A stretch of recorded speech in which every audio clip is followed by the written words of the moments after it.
നമസ്കാരം, എല്ലാവർക്കും സ്വാഗതം. ഇന്ന് നമ്മൾ സംസാരിക്കാൻ പോകുന്നത് വളരെ രസകരമായ ഒരു കാര്യത്തെക്കുറിച്ചാണ്. ഒരു തലമുറ അവരുടെ വിശ്വാസങ്ങളും പ്രവൃത്തികളും തമ്മിൽ ഭയങ്കരമായൊരു വൈരുദ്ധ്യം കാണിക്കുന്നു. അതെ, നമ്മൾ സംസാരിക്കുന്നത് ജെനെക്സ് എന്ന തലമുറയെക്കുറിച്ചാണ്. നമുക്ക് ഈ ഒരു ചോദ്യത്തിൽ നിന്ന് തന്നെ തുടങ്ങാം, അല്ലേ? സ്വന്തം കാലിൽ നിൽക്കാൻ പഠിച്ച, ആരെയും അത്രയങ്ങോട്ട് ആശ്രയിക്കാത്തൊരു ജനറേഷൻ എങ്ങനെയാണ് സ്വന്തം മക്കളുടെ കാര്യത്തിൽ ഇത്രയധികം ടെൻഷനും ഉത്കണ്ഠയും ഒക്കെ കാണിക്കുന്ന മാതാപിതാക്കളായി മാറിയത്? ഈ ഒരു ആശയക്കുഴപ്പമാണ് നമ്മളിന്ന് അഴിച്ചെടുക്കാൻ പോകുന്നത്. ശരി, അപ്പോൾ നമുക്ക് ഈ വിഷയത്തിലേക്ക് കുറച്ചുകൂടി ആഴത്തിലൊന്ന് ഇറങ്ങിച്ചെല്ലാം. ജെനെക്സ് തലമുറ തങ്ങളെക്കുറിച്ച് കരുതുന്നതും പക്ഷേ അവർ യഥാർത്ഥത്തിൽ പെരുമാറുന്നതും തമ്മിലുള്ള ആ ഒരു വലിയ വ്യത്യാസത്തിലാണ് നമ്മുടെ ഈ കഥയുടെ തുടക്കം. ഇതാണ് ആ പ്രധാന വൈരുദ്ധ്യം. ഒരു വശത്ത് സ്വാതന്ത്ര്യത്തിലും സ്വാശ്രയത്വത്തിലും അഭിമാനിക്കുന്ന ഒരു തലമുറ, ഞാൻ എൻ്റെ കാര്യങ്ങൾ നോക്കിക്കോളാം എന്ന മനോഭാവം.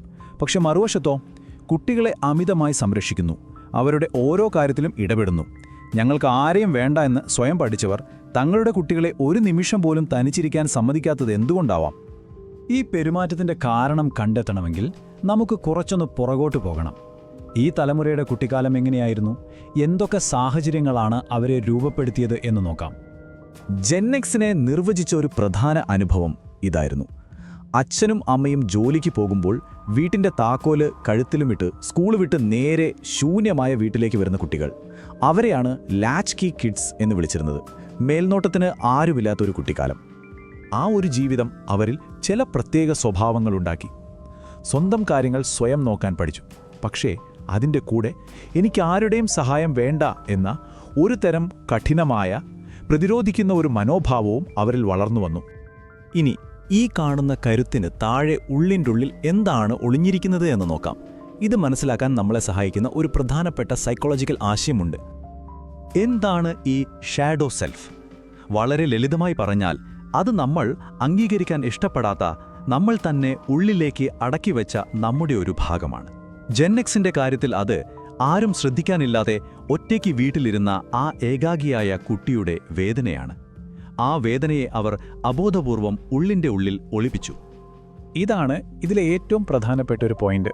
അവരുടെ ആ സ്വാശ്രയത്വം, ആ ഇൻഡിപെൻഡൻസ്, അതൊരു കഴിവ് എന്നതിലുപരി ഉപേക്ഷിക്കപ്പെട്ടു എന്ന ആഴത്തിലുള്ള വേദനയെ മറച്ചുപിടിക്കാനുള്ള ഒരു പ്രതിരോധം കൂടിയായിരുന്നു.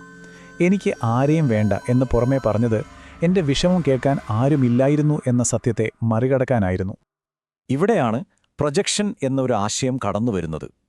അതായത്, നമ്മുടെ ഉള്ളിൽ നമ്മൾ അംഗീകരിക്കാത്ത വികാരങ്ങളെ നമ്മൾ മറ്റൊരാളിൽ, ഈ കേസിൽ സ്വന്തം കുട്ടികളിൽ, കാണുന്ന ഒരു പ്രതിഭാസം. ഇതാണ് ആ നിർണായകമായ കണക്ഷൻ.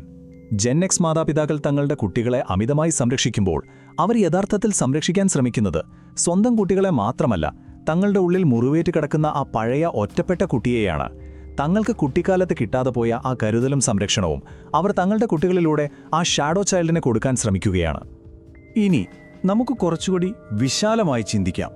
ഇത് ഒരാളുടെ മാത്രം പ്രശ്നമല്ല, മറിച്ച് തലമുറകളായി ആവർത്തിച്ചുകൊണ്ടിരിക്കുന്ന ഒരു വലിയ പാറ്റേണിൻ്റെ ഭാഗമാണ്.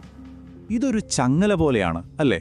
ഓരോ തലമുറയും തങ്ങൾക്ക് കിട്ടിയ മുഴിവുകളിൽ നിന്ന് അടുത്ത തലമുറയ്ക്ക് ഒരു പരിഹാരം കണ്ടെത്താൻ ശ്രമിക്കുന്നു. പക്ഷേ ആ പരിഹാരം അടുത്ത തലമുറയുടെ പുതിയ പ്രശ്നമായി മാറുന്നു. കടുത്ത അച്ചടക്കത്തിൽ നിന്ന് രക്ഷിക്കാൻ കൊടുത്ത സ്വാതന്ത്ര്യം അവഗണനയായി മാറി. ഇപ്പോഴോ ആ അവഗണനയുടെ വേദനയിൽ നിന്ന് രക്ഷിക്കാൻ കൊടുക്കുന്ന അമിത സംരക്ഷണം കുട്ടികൾക്ക് ശ്വാസം മുട്ടലായി മാറുന്നു. ഈ ഒരു വാചകം നമ്മളെ ഒരുപാട് ചിന്തിപ്പിക്കും. മറ്റൊരാളുടെ പാരന്റിംഗ് രീതി കാണുമ്പോൾ നമുക്ക് ദേഷ്യം വരുന്നുണ്ടെങ്കിൽ ഒരു പക്ഷേ നമ്മൾ പ്രതികരിക്കുന്നത് നമ്മുടെ ഉള്ളിലെ പരിഹരിക്കപ്പെടാത്ത ഏതെങ്കിലും പ്രശ്നത്തോടായിരിക്കാം. അപ്പോൾ എന്നാണ് ഇതിനൊരു പരിഹാരം? ഇതിലേക്കുള്ള വഴി തുടങ്ങുന്നത് എന്തെങ്കിലും ചെയ്യുന്നതിലൂടെയല്ല, മറിച്ച് ആഴത്തിലുള്ള ഒരു തിരിച്ചറിവിലൂടെയാണ്. ഇതിൻ്റെ പരിഹാരം എന്ന് പറയുന്നത് കുറേ പാരന്റിംഗ് ടിപ്പുകളുടെ ഒരു ലിസ്റ്റല്ല.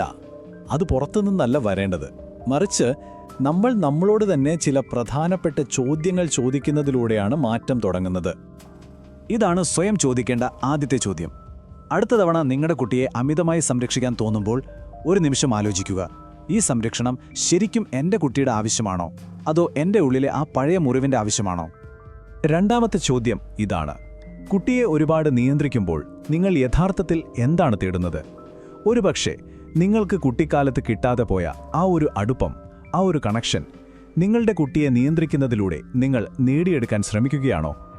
ഇതിലെ പ്രധാനപ്പെട്ട സന്ദേശം ഇതാണ്: യഥാർത്ഥ മാറ്റം വരുന്നത് നമ്മുടെ ഉള്ളിലെ ആ ഷാഡോയെ ഇല്ലാതാക്കുന്നതിലൂടെയല്ല, മറിച്ച് അതിനെ അംഗീകരിക്കുകയും മനസ്സിലാക്കുകയും ചെയ്യുന്നതിലൂടെയാണ്.